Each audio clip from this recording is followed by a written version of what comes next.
and everything was just falling apart. But this brought me into this rediscovery of, that has made me, or told a part of who I have become today. So for me, I just say to everyone who is listening right now that our journey, begins for our mind. This whole world that we live in and the paradigm shiftness, of leading you to a great part of your life will only begin, should you work on your mind, because if you work on your mind, every other thing will definitely start to fruition. Listeners, I've got Dr. Daniel Moses here, who is obviously a pleasure to have him on my podcast this morning. He's willing to give up his precious time to spend a bit of time with us to talk about some of his hacks and also some of his tips to obviously overcome some of this recession and economic challenges.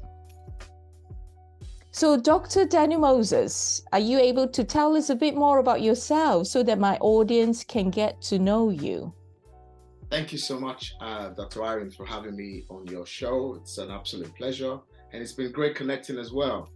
So, one of the things I always say to people in life, everything we ever wanted is from our mind. The power of our mind is what creates, what we become, what we do, and how we make our judgments day in and day out. Everything begins from your mind.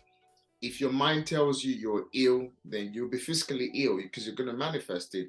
If your mind tells you you're successful financially and you take the right level of actions day in and day out, automatically that will compound to creating financial wealth. So everything we've ever wanted begins from the mind. So for me, I discovered all of this having been through different journeys of my life. I've been an entrepreneur for just about 22 years, and I only became very successful over the last 6 years. I've been on this journey, searching for one thing to the other, doing all kind of things. And it's only 6 years ago I really found my true purpose. Number one, why I probably did not find my true purpose all these years was because I never understood the importance of self-development. I never understood the importance to play with those that already have what you wanted in life. All right, to befriend those people who have joy, peace, wealth, health, good things, money and all of these things. I did not really understand how these things work. But over the last 6 years, I understood different things. And this only came through from when I basically lost everything and I gave up everything that I should become. So in 2015, I lost over 150,000 pounds in my business way back in Nigeria in the oil and gas industry. I became depressed. I had anxiety. I gave up life of entrepreneur, and everything was just falling apart. But this brought me into this rediscovery of, that has made me, or told a part of who I have become today. So for me, I just say to everyone who is listening right now that our journey, begins for our mind. And this whole world that we live in and the paradigm shiftness leading you to a great part of your life will only begin, should you work on your mind, because if you work on your mind, every other thing will definitely start to fruition. Wow. Yes, I completely agree with you. I agree. It's over the last few years, I also work on my mind, and I realized that's where you create everything around you. Absolutely. So, Dr. Moses, so what are your credentials? What do you do now? You've got so many things there, just tell us all about it. Great. I love that. Don't worry, you're not bragging. You're just, I know you've got so much, so many accolades to, to claim for. Yeah, I'll probably start with the most recent one that I've just acquired, just literally a couple of days ago. I became a member of the Forbes Coaches Council in the US. Most of you listening probably know who Forbes are. So Forbes is basically one of the largest US media organization that recognizes works that people do to inspire, to aspire, to motivate a lot of other people, especially those who are in the coaching industry or those who are in the influence industry. So once you get recognized by Forbes, it's almost like, okay, you're there a little bit now as a coach, right? So for me, that has been our most recent accolades that we've added, and I'm so super fired up and so super excited for that. But it all did not just start by being, now member of the Forbes Council. It started once upon a time when I lost everything in 2015, and I wanted to become, I wanted to quit, but I didn't quit, and I fought, the demons in me that said I was a failure, that actually wanted me to embrace failure. And that has now told a part to giving me all these different successes, or rather all these different accolades that I now have. So in 2015, I lost everything. In 2016, I started to research, and there is a God factor in it, but I'm not going to go into that just yet. However, I got into property as a property manager. So property manager meaning that, most of you probably listening will know what a lettings agent does. A lettings agent manages your property, makes sure that there's, the repairs and the maintenance are done, collects your rent and stuff like that. But what I did was quite different, a little bit from the lettings agent, which is managing the property for the landlord and being the guy who basically does all the dirty work, right? Mm. So we use the strategy called rent to rent. So rent to rent means that you offer a landlord a guaranteed rent. Okay, and regardless of whether the property is empty or not, you have to pay the rent because you're offering them a guaranteed secured rent.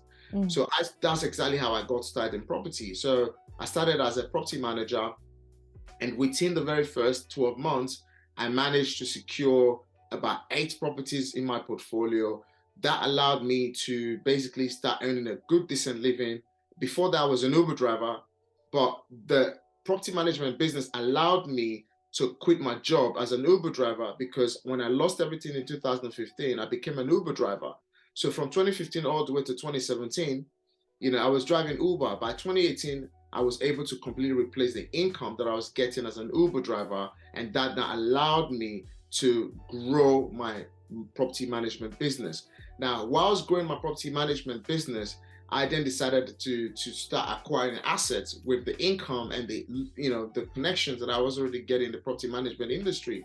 So I then set up a property investment company, which then allowed me to work with investors, professionals who were busy, and had a lot of money in their bank accounts and did not know what to do with that money. And that money was losing them, money every now and then. So for example, if you have £100,000 in your bank account right now, the £100,000 you're having in your bank accounts as your account balance is losing you money, because what you could do with £100,000, last year, you can't do with £100,000 this year. And yet you have £100,000 balance in your account, and you're watching that money and thinking that you're rich. Actually, no, you're not. You're losing money. So for me, getting started in property, the second year, going into the third year, which was now 2019, I started to build relationship with people, professionals just like yourself, who are doctors or medical doctors in the industry, who had £100,000, £50,000, even £20,000, even £10,000. So I started to work with those people. So those people started to invest with me, where I was offering them return on investment. So for example, if someone gave me £100,000, I would give them a little bit of a return. The return could start from at least 8%. So this individual started to work with myself, and that allowed me to start acquiring assets. So I would acquire assets, I would refurb them, I would refinance them, and then pay them a return back at the set agreed, or at the anniversary date of the day that was agreed. So very, very quickly, by 2020, come lockdown, whilst everyone else was afraid, I already knew what I was doing, because I started it in 2019. Before that, I had already got a few properties on my portfolio I was managing. We had over 100 tenants on our profile now. So when everyone else was panicking during the lockdown, I just kept working with people who had money in their bank accounts, and I continued to acquire more assets. So that gave birth to my second arm of the business. Now, whilst that was also ongoing, and I was very active on the media. The third part was, because a lot of people was asking me, how are you staying so motivated and inspired, and always everyone is afraid, it's lockdown, no one is coming out, we're seeing you on these different sites, because the property industry was opened. All right, so it gave us a strong booster. February 2020, we initially registered our educational arm of the business. So throughout the lockdown, we kept inspiring people, we kept motivating people. By the end of 2020, our exposure on media in what I was doing has almost gone viral, because by the end of 2020, we had coached, at least, if I was right, over hundreds of individuals. Wow. And 2021, that just continued to grow on its own. So that now I was a property manager. I'm using investors finance to work and build a property portfolio for myself, and I'm talking about it. So this fully became an educational company. So we basically gave birth to our educational company. We started inspiring people. And then, the business just started to grow. And 2021, a lot of people were demanding from me, write a book. Again, I went on and I wrote a book called The Rental and Made Easy. Oh my days. It's just, I can't literally, it's just so exciting. I mean, me even thinking about it right now gets me really excited. Yeah. Because here was I in 2015, from depression, from thinking that my whole world is ended. Now, by 2021, I had built a business, across all four arms of the business. We had built a business that was now valued in the region of over 3 million by the end of 2021. By the end of 2020, and then by the end of 2021, my entire organization, we had built a portfolio of about 7 million. We had educated over 1,000 people. We had worked with, larger investors. So on a nutshell, just to kind of wrap it up, so I do property management today. I still have a management company, Thriving. I have an education arm. We've educated over 1,000 people. Yeah. We have an investment arm. We've worked with, people working with us and, financing our projects. Wow. We run multiple events as well. We run social networking events. At the moment, if I'm very right, it's been classified as one of London's, most talked about wealth and business networking events, which I host every quarter. And as well as I have a podcast called the Wealth and Business Podcast. Wow, yeah. Yeah, so probably as we go into the conversation, we'll be able to dive in. That's how I got to know you. Yes, absolutely. Yes. So that's just a little bit of a summary of who I am and how my journey, began. That's amazing, isn't it? From where you were and, just working on your mindset, continue to, don't get discouraged, just grind and hustle. And there's always a way. If there's a will, there's always a way, isn't it? Absolutely. Whenever there is a will. Now you've achieved so much. And you forgot to tell us how you managed to get your doctorship and also your, all the awards you've got. Wow. Okay. So, like I said, I have been doing a lot of influencing work, and the Cornerstone University actually, invited me for an interview. If I'm right, I think this was the late part of 2021. So I was invited for an interview to kind of, share what I've been doing. So because what's been happening is that this particular set of university have been going out there looking for people who are bringing hopes, people who are inspiring and lifting others, or people who are doing quite well in basically standing for a single purpose. So I was basically invited for that interview because they said they've been attracted by my work. And after that, in February 2021, I was then invited for a second interview. So only to be told, the reason why they've been interviewing me is that I've been shortlisted to be nominated for a Decorate Award. All right. So a Decorate Award, obviously, when you become a doctor, you have two different sets of doctors. So one is academia. So academia means that you went to school, you studied PhD, you studied, you went all the way through your PhD, or you are decorated with a doctorate degree for your credibility, what you've given to the society, and all this stuff. And again, I'm also someone who's quite very passionate about educating a lot of other individuals. So, and based on all of this, I was awarded a doctorate in Christian leadership and business management, and this was in March last year. Wow, congratulations. That's amazing, isn't it? What a journey. Absolutely. And last year we won 4 awards where I was nominated as I'm originally born and bred Nigerian. I was nominated for the Nigerian Business Icon of the Year.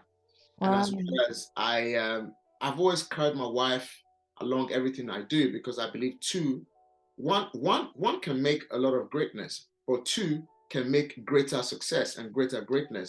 Yeah. So myself and my wife, we've been married for 17 years. So we was also nominated within the African community for the African Couples Awards, and as well as I was also nominated and decorated with the award of a Property Developer of the Year, Author of the Year, and the list can go on and on. Wow, that's amazing. Wow. So you've really achieved a lot, isn't it, within this short period? And yeah, going back to your wife helping you out. So I remember reading about it, and that's obviously wanted to dwell a bit more about it. Since you've mentioned about it, how is it like working with your wife in the business? Wow. I would probably say it's not easy. Definitely, it's not easy at all. Because here you're getting to now have to deal with 3 sets of relationship. So number one, you're dealing with a wife that is a woman that is your other half married. Then number 2, you're working with a wife who's a mother to your children. And number 3, you're working with a wife who happens to now be your business partner. And depending on how it's structured, I'm the CEO of my organization, so that automatically makes me her boss as well, right? So, and as well as business partner. So we're working with all these different things. And here is a woman who has been in the corporate industry for 25 years. Wow. My wife was in the corporate industry in 25 years, and she rose to the top of her career as well, and I've been an entrepreneur all my life, and sometimes, me giving her instructions on where I think the business needs to go, and she also thinking of our own vision of what she thinks the business needs to go. At first, when we started, for the very first 2 months, it was quite very interesting. But after the first 2 months, it wasn't for at least another 4 months, because then the business really kicked off. Because the first 2 months was all the excitement of, okay, I no longer work for Marks and Spencer. I wake up in the morning in my own time, in my own peace. I come back home in my own time, in my own peace. I relax and all of this.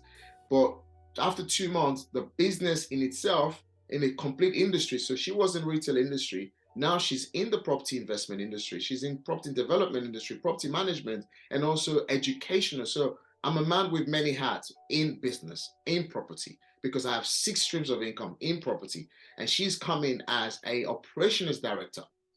So operations director means that in our business, she's got to be aware of every single part of this business, because I missed one part. So it became very challenging, but eventually we got through it, and we are still getting through it.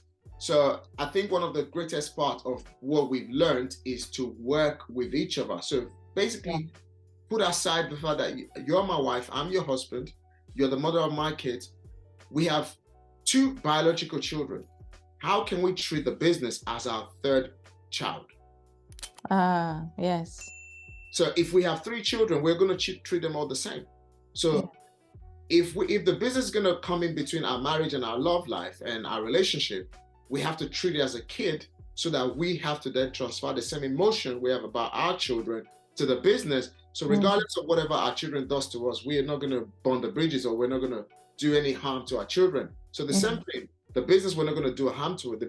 The children did not come in to separate our life. When we married, it was 2 of us. Then 2 of us became 4 of us, and 4 of us became, 5 of us. So one of the greatest things that we done was to bring that relationship in and say, okay, tomorrow the kids are going to grow. They're going to go by their own ways, but the business is going to sustain us forever. Right? So how do we make sure that we nurture these relationships that we have correctly, and regardless, nothing comes in between it? So, and that's one of the greatest things that we've now continued to do. It's going to be 1 year anniversary in a couple of months that she's been in the business, and that is that part there. But I think for me, building a business such as mine, and with what I've done over the last 6 years, the greatest thing that has ever happened to me as a CEO, as a husband to my wife, the greatest thing that's ever happened to me, and I say that all a lot of the time, is I wish I knew my wife would have come into the business a lot more, earlier. I I wouldn't have waited for me to have grown this business to the place I've grown it to and then say, come, then retire. But then again, I couldn't have done that because we depended on both incomes at some point in our life. But now we have one income, we have one source, we have the third child, which is the company, the organization we're building, and we love that child. And we just want to continue to raise that child to grow to this entity that we're going to look back and say, we did it. Created something that we never thought. So regardless of the fact that it could be very challenging having your wife in your business or working with alongside your husband, I think it's so important for couples who are out there to understand the fact that two is better than one. You know, when God created humans, he didn't say a man comfort a child. He said, therefore, a man and a woman come forth, and they shall become one. And out of them, they will create. And out of that creation was a child. So I think when couples do come together, they need to understand that two people come together, they are greater minds. But obviously, they can't be at headlocks. Yeah, of course. Yeah, of course, people have their own opinions, isn't it? And I can see that you guys have obviously over the months, you know, you have learned to, you know, how to talk to each other, how to negotiate, how to come to terms with different decisions. Obviously, that's how you do, isn't it? There'll be difficult situation where you have your own opinion, she will have her own, and obviously you're going to find the best between the two. Yeah, and that was why I actually ended that last statement with you can't be at headlocks, never. Because if you just lock each other all the time having headlocks, then it's going to lead nowhere. It's all about compromise. It's all about negotiation. Yes, that's right. At the time where it becomes, God forbid, if it was ever to happen that we can't compromise, then it just then means that something, you know, we have to then put the, you know, say, okay, maybe we'll have to go back, but I don't think that will ever happen, you know, because for me, her set of skills has always been managing, you know, managing things. It's all about just coming together and really work together. I think for me, not just marriages, to be honest, in life, if only people can literally learn to really work with one another, I think this world would be a better place. Of course, yeah. I think that's what a lot of business owners are telling me. The hardest is actually people management in all businesses. Yeah. Yes. Right. Okay. I just want to get on to what you've just mentioned about the business being your third child. So how do you manage the time? Because obviously you've got two kids. Obviously they need a lot of your time. And obviously you've got your wife as the operational managers. You're working together. So the time management, and do you bring work back to home? I would definitely say at the moment, yes, we're still bringing work back to home, because it's only been a year, right? But the goal is, you know, we've actually set a timeline, and the timeline is between now and the next maybe another year. You know, how do we then not bring work back to home? You know, and you have to go through that phase, right? You know, it's like these days you see entrepreneurs who are just getting started as an entrepreneur reading the 4-hour work week. Yeah. And I laugh at that. I laugh at that concept. The reason why I laugh at that concept, there is no easy work or working smart when you start a business. You have to work hard first. Yes. You have to, in anything in life, you have to work hard first. You have to build the foundation. That's right. And if the foundation is solid, then you can build 20 floors above it. But if the foundation is weak, whatever you put on it is going to crumble. So yes, we're still bringing work back home now, but one of the things we've succeeded in doing is I have an office. So my wife works from the office now. Good. I work from home. Wow. So I'm currently in my office at home, and this is where I'm working from. So she works from the office. She manages about a team of 4 in the office, and then manage another team of 5 overseas. So, and in total 9 people she's managing. And I work from home. So one of the things we did after the first 6 months was to, okay, let me work from home, you work from the office, all right? And then we use a system. So we use a project management system to communicate. But on the overview, when we do come back home in the evening, we catch up. How was work today? You know, how did that happen? And we now just have a conversation about it. You know, and that's one of the things that we've done very, very quickly. So for me, I think one of my greatest skills, because I coach a lot of people, I speak to different people every day. I've Yeah. spoken to high level of net worth individual, people who are at their beginner stage of wealth creation. So one of my greatest skill is that, I always I observe things, and I get creative in how to make sure conflicts are in resolved, because I'm a good negotiator. That's good. That's a very good skills to have. Yeah, I'm a very good negotiator, so, and that has helped me to overcome the fact that, yes, even though we bring work back at home, but it's not that we're working, but we're just discussing. It's almost like, what's going to happen next year? What's going to happen today? What's going to happen tomorrow? Can you make sure that happens tomorrow? So it's just more generically having a conversation about the business. Again, being the third child, all right? So the attention is still on the third child at the moment, because she's just coming. It's less than a year. So the baby of the house is the organization. So she's all excited and inspired about it. And like, oh, I didn't know it took you the level of work to build this. And yeah, so that's what we're doing at the moment. Do you think that what you've done now, obviously bringing all these things, all this discussion home and making it quite interesting, do you think your kids are inspired to do what you're doing? Well, this is the importance of mentorship. So for me, I've invested hundreds of thousands of pounds with myself to my mentor. So, and one of my mentors, I learned something from him. He brought his wife, his family, everyone else into his business. And every time I've looked at him from the outside, and from his coaching and from his business, from his entity, he's built his business into his family, and his family into his business. So, and the way he's intertwined all together. And I remember asking this question when we had the opportunity, because he's quite a big individual. So when I had the opportunity to ask him the question, this was exactly what I asked him many years ago. I said, how did you manage to integrate your family, your kids?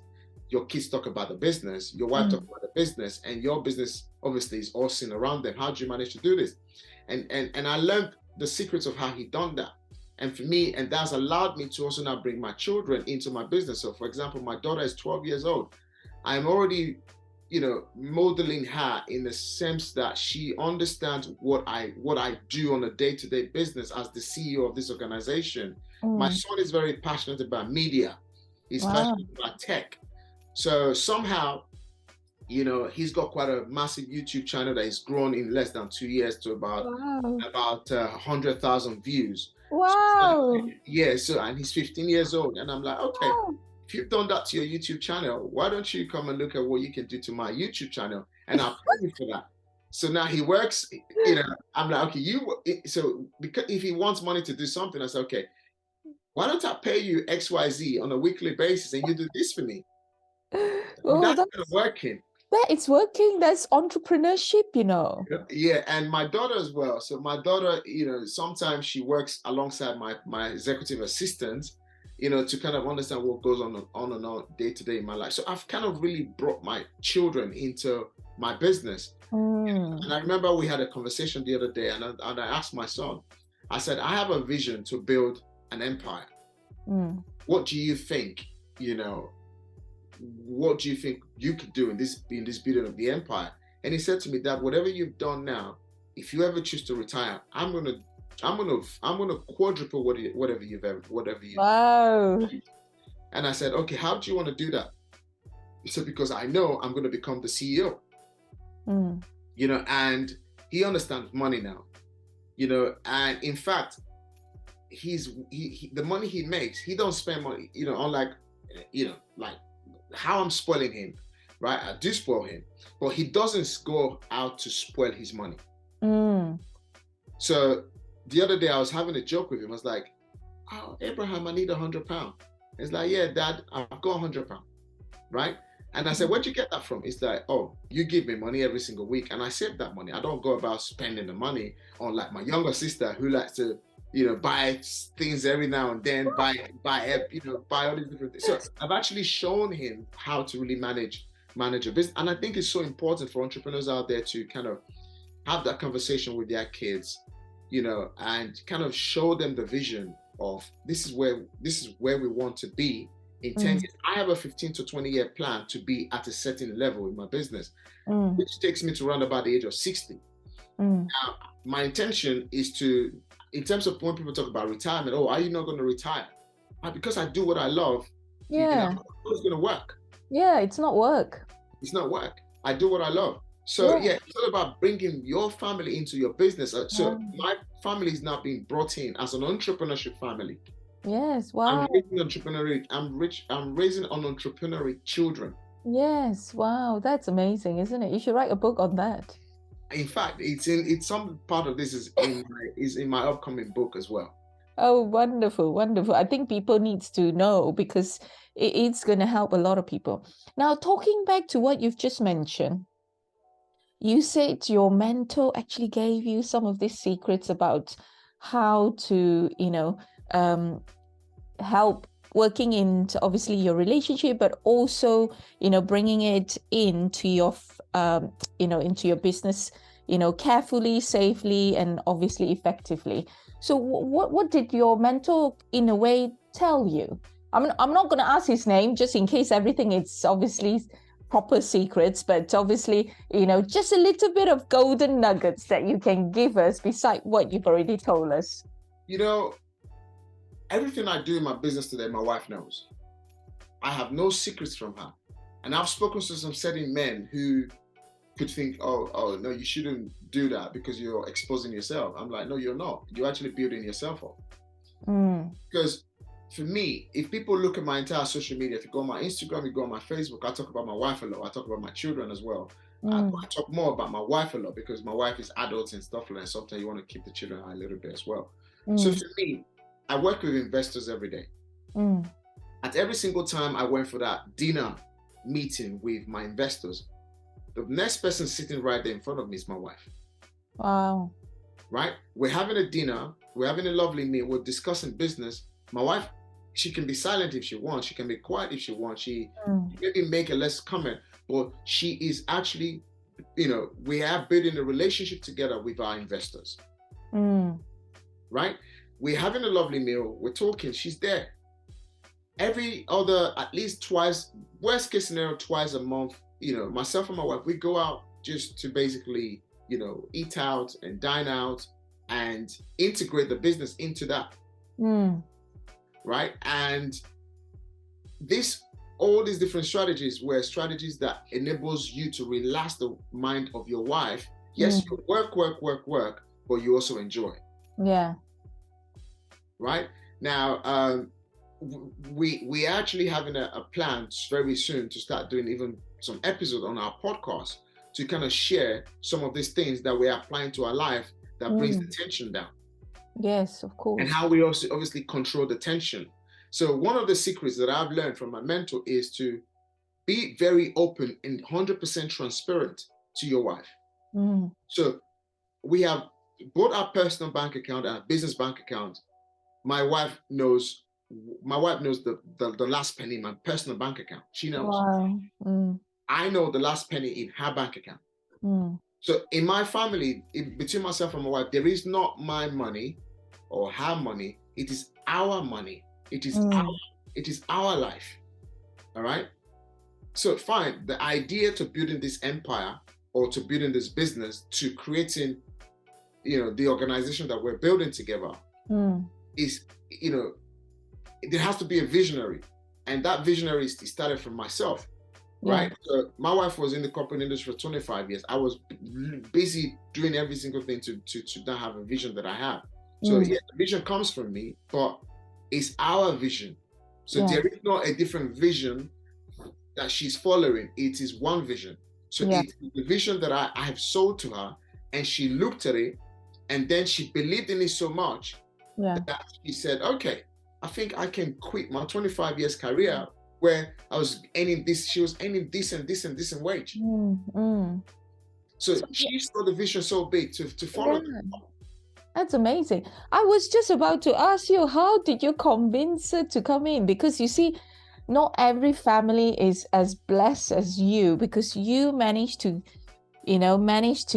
obviously convince your wife to come in and do the thing together.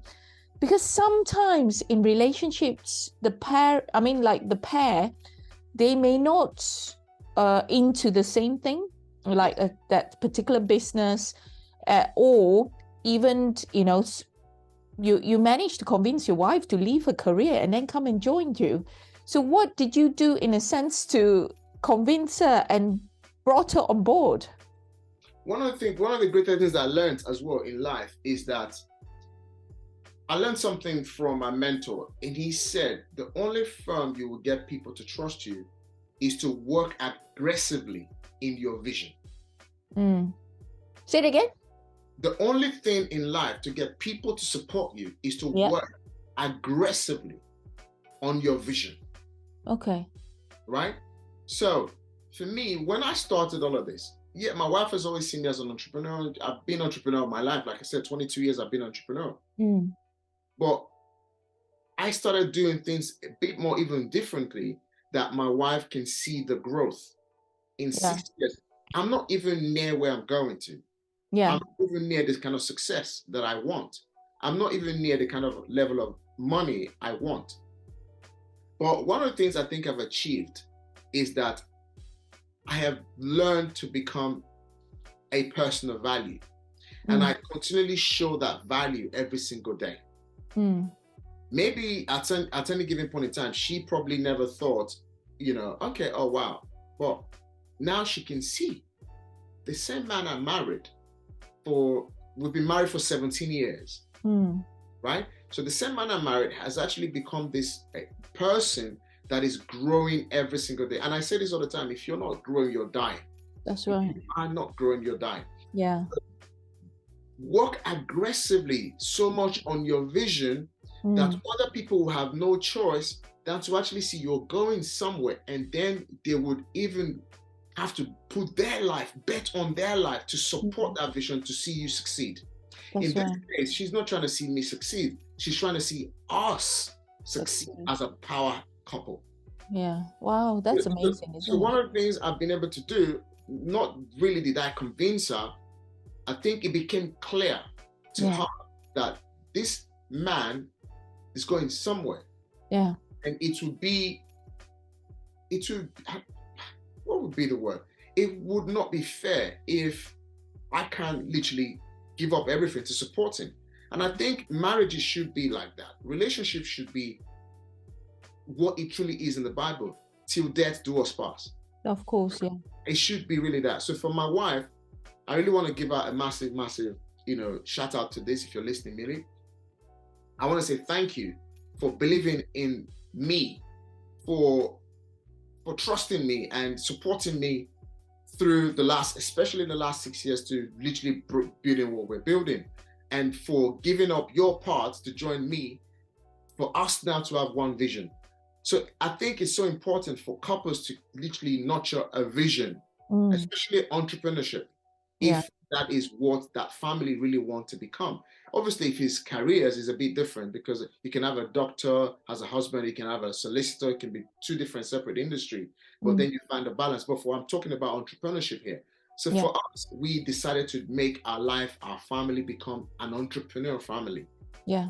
All right. And it was hard making that transition, because she's done one thing over and over again for 25 years. But I think it became the fact that she saw me aggressively.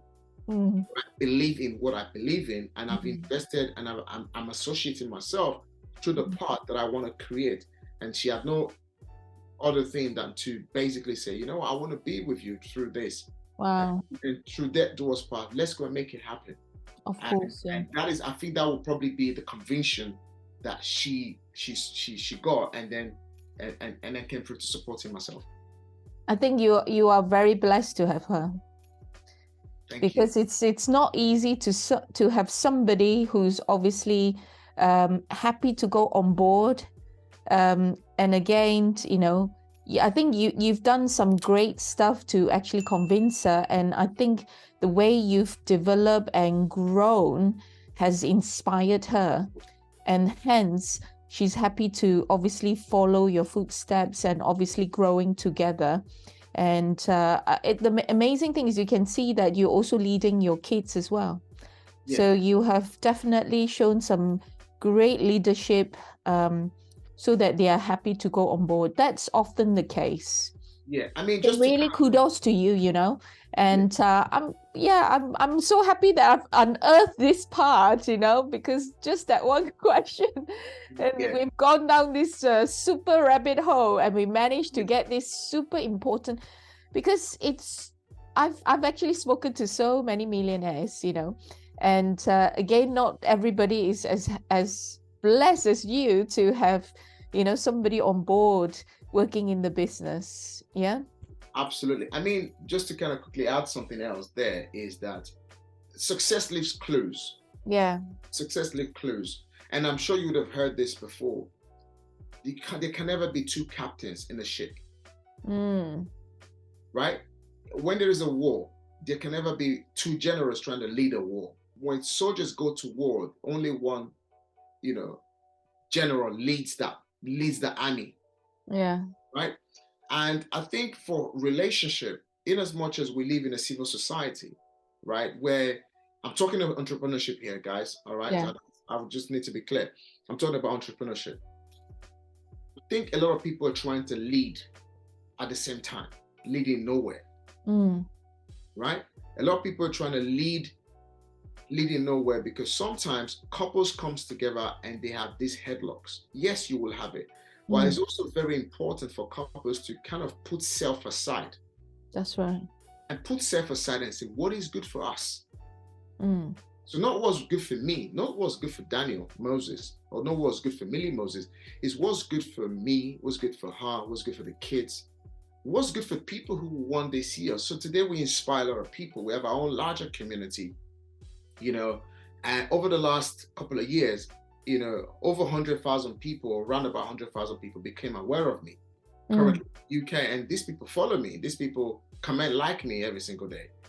And for me, I must be doing something right. Yeah. Something right. So it's no longer me now, right? It's about the impact I'm also having on other people. That's right. But before all these successes, especially in my marriage, myself and my wife, I say this to her all the time, we are still a product being created. Yeah. Thank you for allowing me to lead. And thank you for seeing the great leadership skill you know in me. But whatever I'm doing is not for me, it's for us. Right? And there's a lot of things that my wife will make decision on today, and I wouldn't question her decision, because we have been so entwined together. So for example, we just moved into our new house, which is a 5-bedroom property in Bromley. I did not see the house until you did everything. Yes, I did not see it. I did not enter into the house until the day we moved in. Wow. I did not see it, nothing. And I came and I was like, wow. So your wife did everything. Yeah. So you just allow her. Exactly.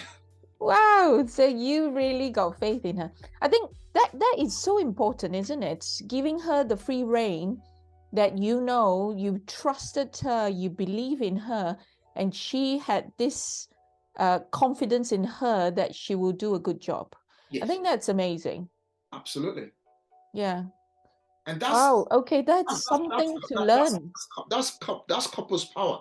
2 heads is better than 2 heads. Yeah, of course. Why do you have to bother if you know she's capable of doing that? Absolutely. And it's also what she likes, isn't it? Yes. Right. Can I ask you something? Please. So you as a coach, your head as a coach, can I ask you? So let's say, so you are in a situation now, okay? Forget about your current family. Let's say you're given this scenario. You've got somebody who's very successful, either male, female, doesn't matter, but the partner refused to develop him or herself. So what would be your advice on that? The very first thing is that everything you've ever wanted, number one, everything you've ever wanted comes on the other side of fear. That's number one. The reason why a lot of couples don't stay together to unite is because everything they've ever wanted is barricaded by fear. What if my husband failed? So let me be the backup. So for myself and my wife, we've burned the bridges now. There is no what if my husband fails. or whatever my husband doesn't. So for a student or for a client or whatever the situation is that comes to me for that advice is, number one, first of all, you have to know this will take time. My wife and I have been married for 17 years. I think that gives me the sort of credibility to talk about marriage. A lot of marriages fail within the first 5 years or even the first 12 months. I've kept mine for 17 years. So I think that gives me a lot of credibility to talk about marriage. Myself and my wife, we had 3 divorce attempts at some point in our lives because things wasn't working. So I've been through that and we fixed it, right? So for me, I think it's so important that your other half has to, first of all, the individual who is trying to pitch the deck, all right, to pitch the information out to the other have to be the true reflection of what they want to become for the other to come along. And sometimes the other will come along, it will take time. Time is everything. But if that person doesn't want to develop, they just want, they're comfortable with where they are. Everything that we've ever become, we learned. We learned to be comfortable. We learned to be the greatest version of ourselves. We learned to become the worst version of ourselves. Yeah. Everything I have become today, I am becoming or have become. See, the difference is you see that you want to develop and you want to be better. But some people just think that they are already good, so they don't need to become better. They just stay there. How do you convince them to move? I'll give you a case scenario. I have a female or few females in my community, the World Circuit community, which are individuals that I coach and mentor them and in wealth creation, how to build wealth and how to build, have your marriage and have your kids with you and all of this. It doesn't mean that there's not going to be challenges, but the very first thing is management. You have to learn to manage. You have to learn to still discipline, right? Now, in this firm, I think one of the biggest issues that we face is that the wife or the husband, all right, could be the challenging one, or the husband could be the challenging one. In this case, this woman, she wants all the great things. She wants the perfect marriage. She wants the perfect money. She wants the perfect wealth. Or the husband is the one that is laid back, right? So I said, okay, just find a way to bring him along yourself every time you're listening to something that is positive. Yes, he might not want to listen because he thinks he's smarter than everyone else. But just keep pushing. Play whatever you want him to learn or whatever you want him to see. Play it in front of him. So if you're listening to a certain podcast that brings a lot of value, all right. So for example, imagine you're a woman and you're listening to this and you feel like, oh, there's a lot of not getting value in what Dr. Daniel Moses is saying. Don't indirectly play this podcast on the background while he's maybe having a coffee. And then whilst he's having that coffee, he's like, wow, did you hear what Dr. Daniel Moses just said? You plant. You plant it. You plant it and indirectly you water it, and it becomes a seed. From the seed, it becomes a plant. From a plant, it becomes a tree. From a tree, it becomes something else. It's not building a day. I think the act of, I'm not a very patient person, but over time, I've also learned to become patient. And I have also learned to choose what I become patient in or what I choose not to become patient in. And patient is what got me 17 years of marriage. Yes, of course. So you have to seed that, get that seed, make it a plant, water it, nurture it. Look about the story about the Chinese bamboo tree. The Chinese bamboo tree, it took 6 years to grow tall. But if at any given point in time, that farmer stopped watering it, it will die. So I think couples need to understand that you can be in a relationship where it can be very challenging. The other person is stubborn, doesn't want to grow, but just keep planting it. At some point, if the dream is so big enough, if it's ambitious enough, they will have no cause than to support it. It's even in the Holy Book in the Bible. There's a place where your enemies will judge you too. At some point, if they can't get you, they start to pray for you. Wow. Time is everything. Time is everything. Oh, I love that. Yeah, lots to chew, really. Well, I'm going to listen to this back again. Right. Now, listening to all you've mentioned. So you spend a lot of money to develop yourself, isn't it? So among all your gurus and your mentors, so who are the one that you really look up to, and you want to mention or maybe make note of what they've done for you? I mean, one of my mentors, I really, I can't really wait to meet him in person, because I've not had the opportunity to travel to see him in person, in real life. Is my current mentor, who he's a true role model, and seeing things that he's built, seeing where he's gone from literally a drug addict to building a $8 billion empire. So and for me, it just showed that in anything in life you're limitless. Wow. There becomes a limit the moment you approve there is a limit. That's right. There becomes scarcity when you accept there is scarcity. That's right. There is everything we've ever become, we made it up.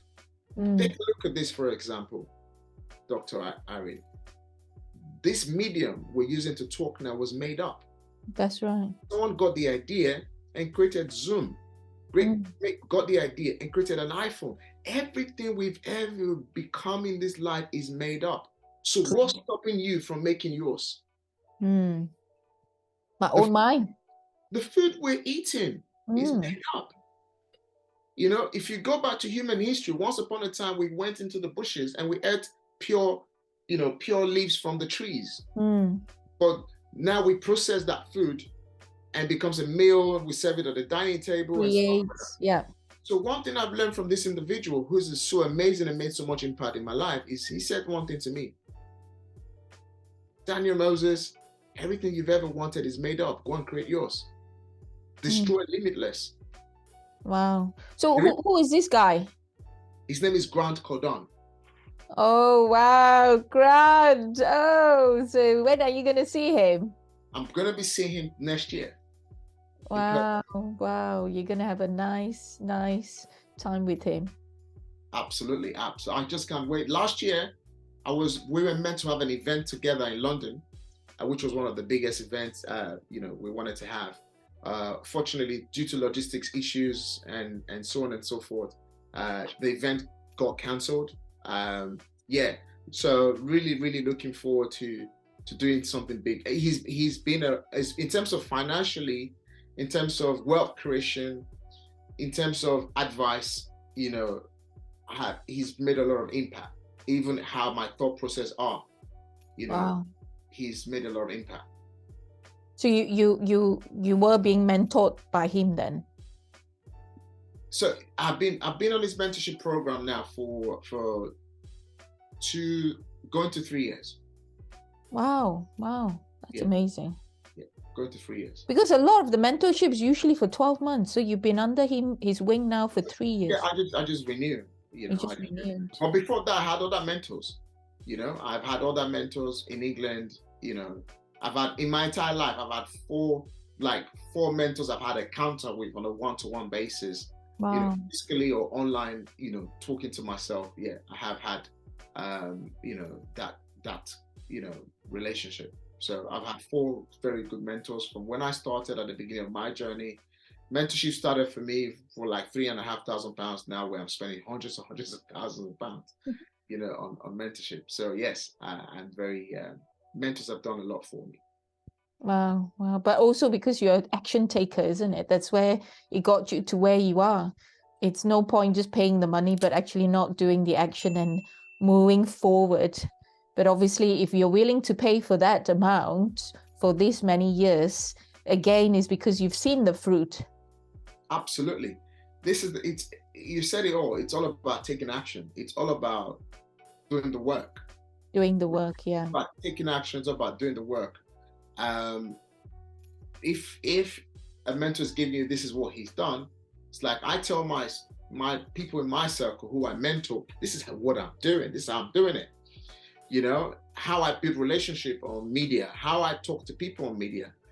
For example, I will use a case study of even, for example, how you and I became friends to show to someone, say, this is the steps, this is it, and this is how we got here.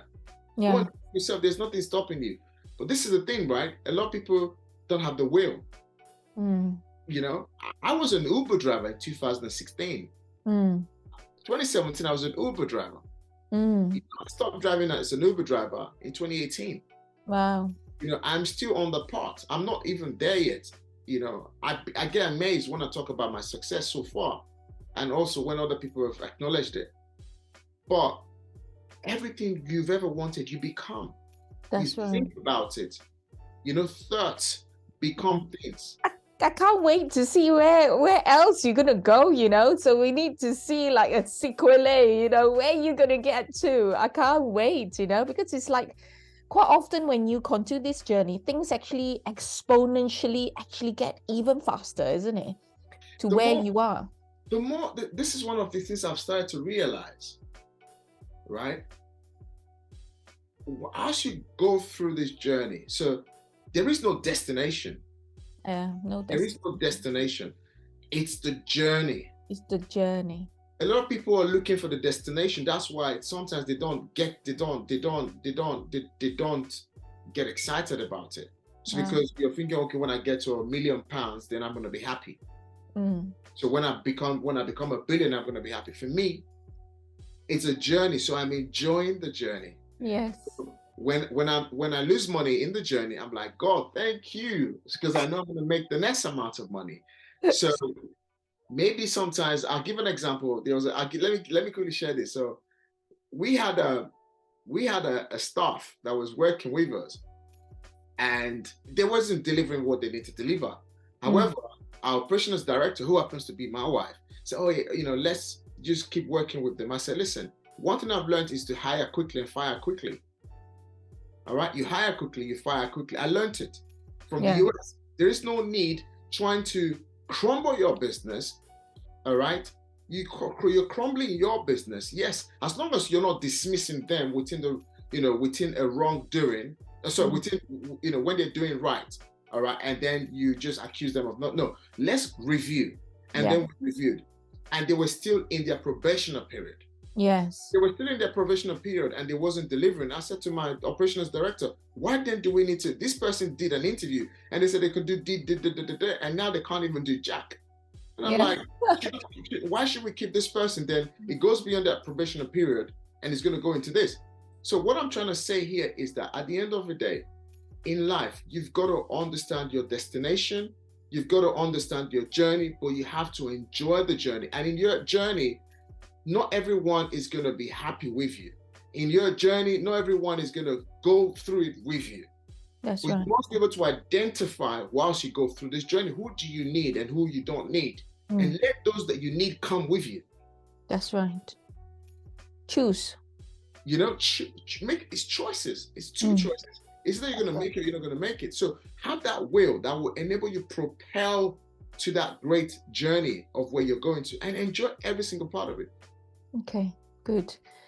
Right, let's, thank you so much for all these golden nuggets. Now, so what would you say is your greatest failure? My greatest failure was, like I said, I'm 43 years old now, and I didn't understand one thing in my life, which was paying to play. Sorry? Paying to play. So my greatest failure is if I knew, I've been an entrepreneur all my life, 22 years I've been an entrepreneur. So which means I was literally 21 years old, right? When I started this journey fully, although I've always, from the age of 16 going backwards, I didn't understand what mentorship was. I didn't understand what personal development was. I didn't understand paying to play. I didn't understand what it means to mix with the affluents. People who are influential. I didn't understand all these different things. So my greatest failure is I wish I knew what I know now. Okay, what I've accumulated over the last 6 years, I wish I knew it at the age of 26. I wish I knew it when I was 21. So my greatest failure was I did not know what it is. It's like right now, my son is 15 years old, and I am now looking to get him a mentor outside of me being his dad. Yeah. So I'm not looking to get him a mentor probably that will be at the age of around 19 years old. So that the age of 19 years old can tell him what he's going to go through from the ages of 15 all the way to 19. Because at the age of 15, this is when a child starts to tell you they know more than you as a father. They understand more than you. So my goal now is to go to church. So I'm already talking to someone in church who I'm going to get him to mentor my son who is 15 years old. I wish I knew what I know now. I would have had a mentor from the age of 21. I wish I knew what I had now. I would have had a mentor at 26. So the only mentor I ever had was just watching things that surrounds me and just doing whatever the economy, the country, the environment I was brought to me. So mentorship was something I never knew, and I wish I knew it. So my greatest failure was not getting a mentor enough early in my life. Right. Wow, that's you turn it around, isn't it? Yeah, that's amazing, you know. So because you've now obviously understood a lot of this, and now you want to obviously help your son to start earlier. Yes. Because you've seen it, and you want him to have the biggest success in life, and that's why you say, "Yep, this is what I've learned. You should get somebody to show you who has done it." Yeah. I mean, look at this. Let me take this to another level again. It's like marriage. You get married, right? When you get married, to your husband or to your wife, most time, the only people that gives marital advice to a couple is the husband and the wife of the parent. So for example, my father would give me advice and tips how to be a dad, how to be a husband. So what if, for example, my dad died many, many years ago? So who taught me how to become a dad? No. So I think this is what people need to start doing. So if you are you just go into marriage, you need to be a friend with someone that's been in successful marriage at least 5 years. So they will tell you all the different challenges they've been through, taking their marriage to 5 years. By the time you get to 5 years, you need to be friends with somebody who has a marriage of 10 years. So because it's different milestones. That's right. It's different milestones. So until I started to have a mentor who was a millionaire, I never thought of actually becoming a property portfolio millionaire, because when I started as a property investor, all I just wanted to is get cash flow quick. You know, the next property, manage it, get £500 there, £2,000 there, and I'm happy. Then I got myself my first millionaire mentor, Adam Stott. And he was doing £77 million turnover. Over time. Adam, yeah. It's done £77 million. But I remember the very first time I sat in his community, and everyone else was 7-figure business owner, 6-figure business owner, 8-figure business owner. And I'm like, okay. And I was the smallest fish in the room. Then, does that make, and then I started to go to him for advice. Now, my current mentor is a billionaire. Billionaire, yeah. So he's been a millionaire, and then he's been a billionaire, or he's a billionaire. So he can actually come from all different kind of directions to advise me, and I will listen to him. I think it's so important for people to understand the importance of not going to the wrong person for the right advice. That's right. You have to find the right person for the right advice. So my mother never made £1 million in her life.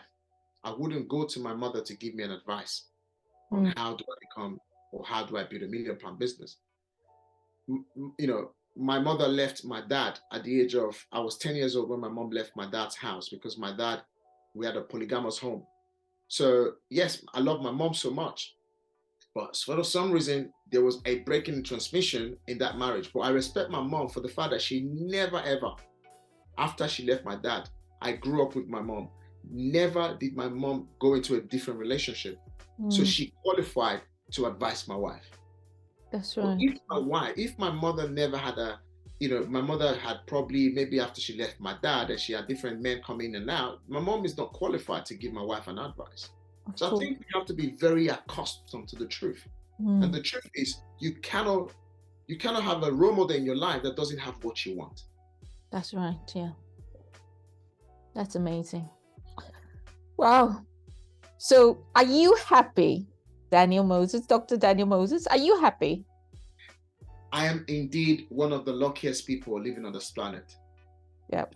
I'm so happy that God has lifted me beyond words can even imagine.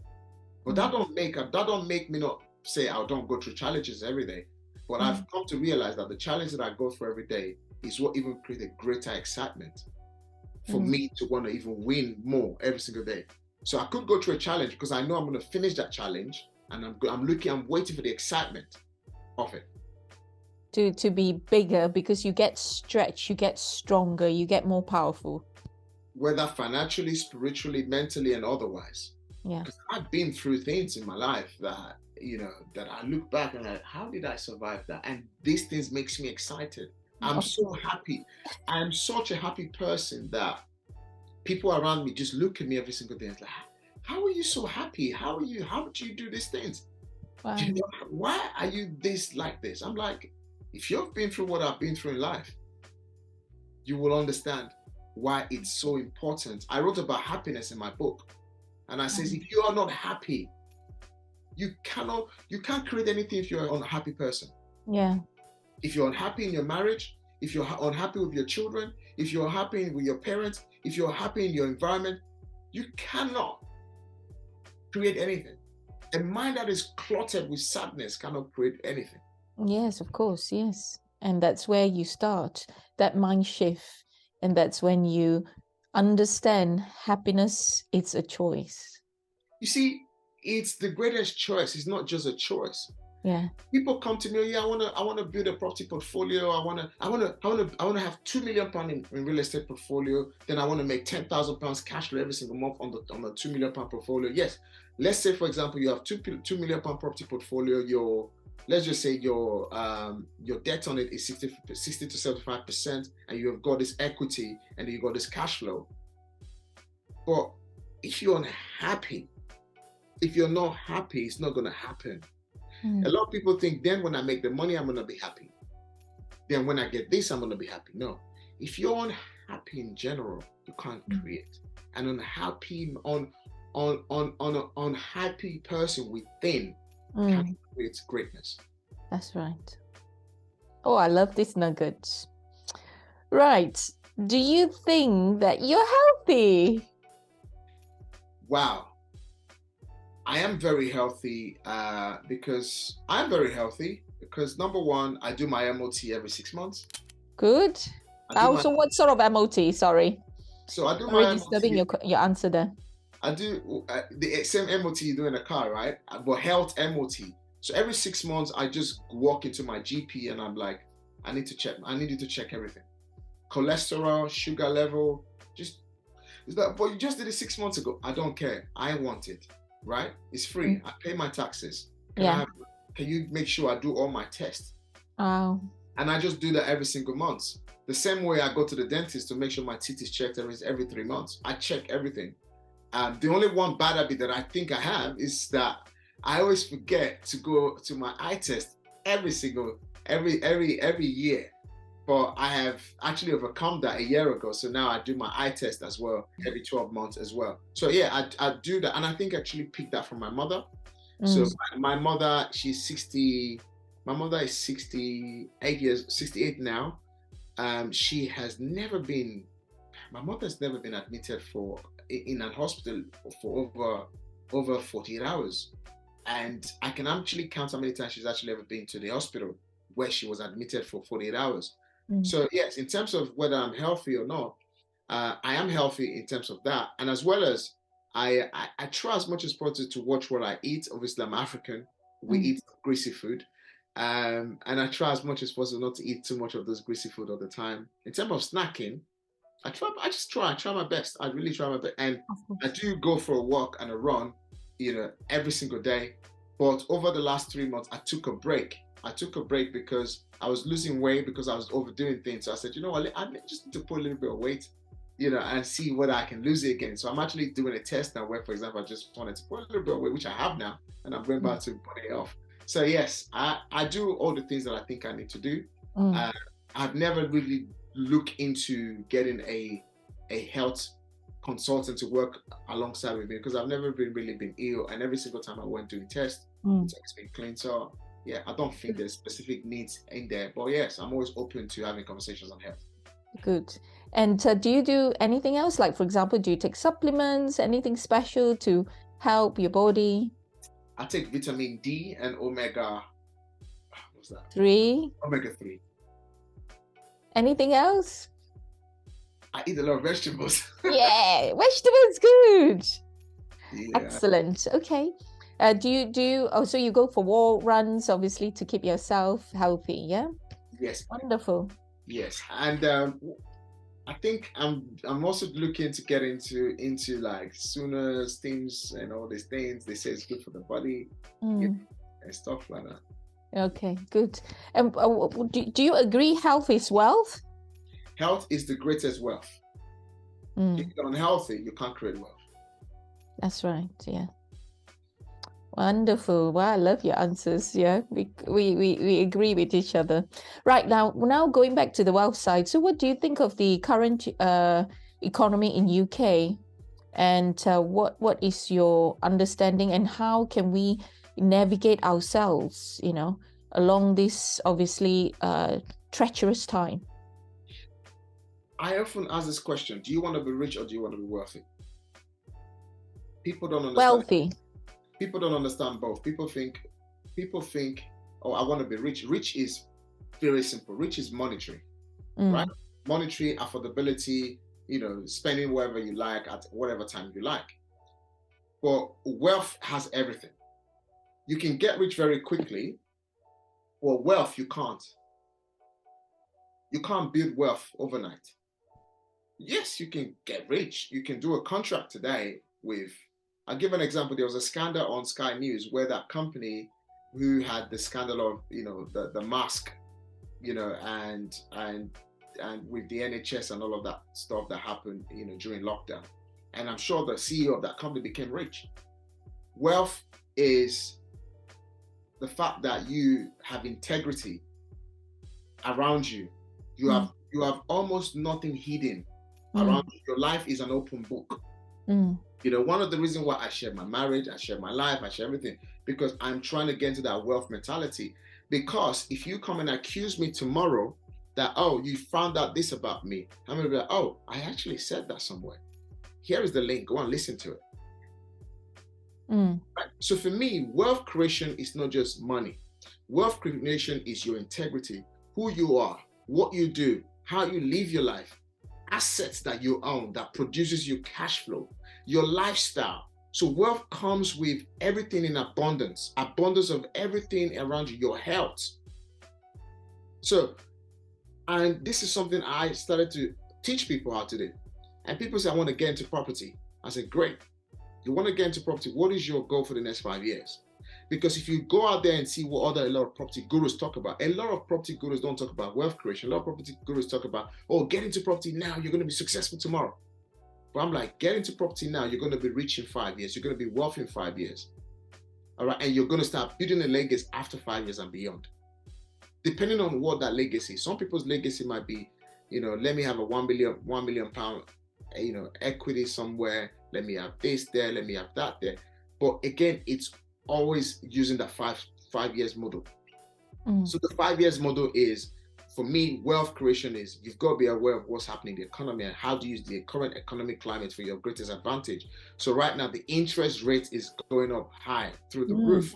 And a lot of people are saying, oh, I'm going to wait. The interest is going to reverse. Then I'm going to buy an asset. I'm like, no, you don't buy real estate. You don't wait to buy real estate. You buy real estate and you wait. Statistics have shown us over the last 1,000 years that every 10 to 15 years, property tend to double in value. So if you buy 20 property the year 2023, by 20 years time, 2043, okay, your equity would have doubled. That's right. If you learn how to hold that asset, regardless of what the interest rate says, for some reason, if you go through the graph of wealth creation, there will be a dip and up, then up and down. There will be instability, descending and ascending. Regardless, statistics have shown to us that it's always going up, depending on where and what location you are investing in, right? Because right now, there's so many techs out there that is coming, that is going to replace a lot of things. But we're not all of a sudden going to disappear and live in the metaverse, are we? We're not going to disappear from this planet and just go and live. No, we're going to need a place to stay. We're always going to need a place to stay. So whether the interest rate is going up and down, whether there's recession, right? All you just need to do is to understand the economy. You need to understand how will the real estate that you're acquiring fund itself. And if you have the answer on how it can fund itself, which a tenant will fund that process, what have you then got to lose? So let's just say, for example, you bought a house today for £1 million. Your mortgage is £2,000. The rental income is £2,000, and it's not making you any money, right? That's the average uneducated property investor needs to do. You buy the property today, the mortgage is going to cost you £2,000. The rent is £2,000. In worst case scenario, you apply a landlord's insurance onto that property, and it's going to cost you £1,000 a year. That is now taking you £1,000 in deficit. Well, if you can hold that property for at least 10 years, the compound interest and profit or capital appreciation of that profit will come to take over your, the money you spent, a year for that number of time. So we have to, I think for me, my own way of wealth creation is that we have been so blindfolded by what the open market says, and not taking advantage of what can happen over long term. But if you think long term, recession is usually one of the greatest times that real wealth is created and real opportunity is created. That's right. Right. Wonderful. I love that. So now, with regards to obviously what you're doing in property, so what do you think is the best strategy currently in property investing? Over time, all right, and this is basically over time, and I'll use 1,000 years as an example again. Over the last 1,000 years, a land is valueless without a building sitting on top of it. Most people say, but no, a land is not valueless that way, because the same land that is valueless can be used as a farm. The food that we eat comes from the land, the ground. So in as much as you can get a land and you acquire it and there's no value in it, you can get a farmer to farm for crops. Wow. You can turn it into a ranch where there is, animals there doing things, or you can turn it into a poultry or something. And over time, development will come to that city, and that land can be applied to be built on top of it. So you're never in the real estate game, you're never losing.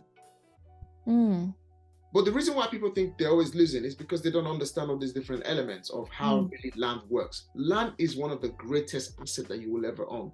So in this current climate, people need to understand how to acquire assets that they can add value, short-term or long-term. So add values. Yeah. So it's all about adding value, short-term or long-term. So you've not say, oh yeah, it's a service accommodation, oh yeah, it's commercial conversion, or land development, so this is the thing. The thing is, I think people need to first of all understand. Understanding is key here. People are rushing for the cash flow, which is the money, right? But if you learn to buy the most worst property in the best location and add value to that property, and that property comes to the end in a couple of months' time when value is added and you refinance and you pull out money, then that's great. So I think people are saying right now, strategies. Okay, let's get strategies. Service accommodation. Service accommodation now, a lot of people just rushing into it right now because, oh, yes, staycation is bumping. Yeah, it's the greatest time to jump into it. A lot of people want to do service accommodation. Great. And a lot of people have also gone to do service accommodation in the wrong area. For me, I'm a wealth strategist. Yes, I love property. I'm a property mogul, but I think wealth. And wealth comes with the different patterns of your tenant profiles. And all these different things are tenant profiles, whether it's service accommodation, whether it's HMO, whether it's you renting out to a care provider, or whether you go into a care industry. I do all of this. All right. Oh, wow. You've gone into care industry as well. Yes. So I do all of this, right? I do all of this. But the strategy is to flow, right? The strategy that you mentioned, like self accommodation, HMO, and all of these things, is to flow. But what I'm building is wealth, right? How can I own things that has no value, and how can I prove value, and how can they appreciate over time? Whilst in the meantime, the cash flow, which is the strategy, self accommodation, HMOs, all right, single family dwelling, how can I hold on to them so that the compounding effect takes place over time, 10 years, 5 years, 20 years time, whilst the tenant profile pays for itself. Wow. Which is the self accommodation and or the cash flow. Wonderful. Wow, I love this. Oh, we need more time, but I think we're a bit, obviously with you, you're a busy man. I have to go back to my clinics. Right, okay. So I think we're going to have part 2 at some point, Dr. Daniel Moses. We're really having some really interesting conversation here, especially I've just heard about the care side, but I'm going to go into that next time or when I meet you.